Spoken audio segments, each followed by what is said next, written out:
Have you ever said something at work and the reaction you got was completely different from what you expected? Maybe your tone was misunderstood. Maybe an older colleague thought you were being rude or too direct. Maybe you felt dismissed or unheard. Most workplace tension isn't personal, it's generational.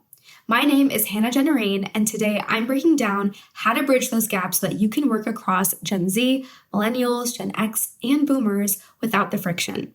Whether you're an early career professional trying to build credibility or a leader trying to understand younger talent, this video will change the way you communicate. So without further ado, let's get into it. Every generation was shaped by a different world, different technology, different economic conditions, different workplace norms. So naturally, communication styles don't match. Let me show you the contrast. Boomers value formality, hierarchy, and long-term loyalty. Gen X is independent, self-sufficient, get it done. They're very pragmatic. Millennials are collaborative, feedback-oriented, and purpose-driven. And then Gen Z is direct, efficient, tech-native, and clarity-focused. These differences don't mean anyone is wrong. They just mean that everyone expects communication in a different language. Once you understand the language, the friction disappears. So let's talk about the 3 areas where generations clash the most. The first is tone of communication. Gen Z tends to message like this. Hey, quick question, what's the deadline for the report? Gen X might interpret that as too casual, and Boomers may see it as skipping hierarchy. For example, a Gen Z employee sends a Teams message asking for clarification. The manager thinks, well, why didn't you come to me directly? The Gen Z employee thinks, well, I'm being respectful by not interrupting. You see how the same message has 2 different meanings? That's why communication is important. The second is pace of feedback. Gen Z wants frequent and short feedback loops. Older generations are used to periodic, formal reviews. For example, a Gen Z employee follows up to ask, any feedback yet? The manager interprets that as impatience. Gen Z interprets silence as, I'm doing something wrong. Again, not personal, just mismatched expectations. The third is approach to problem solving. Gen Z is thinking, let's find a faster way to do this. Boomers think the current system has worked for 20 years. Gen Z thinks, well, what's the most efficient solution? And millennials are thinking, well, what's the most collaborative solution? These differences create tension, but also incredible strength when leveraged intentionally. So the question now is, how can you work across generations without that friction? The first tip is to adjust your tone, not your identity. Communication is not about losing your style, it's about choosing the most effective style for the moment.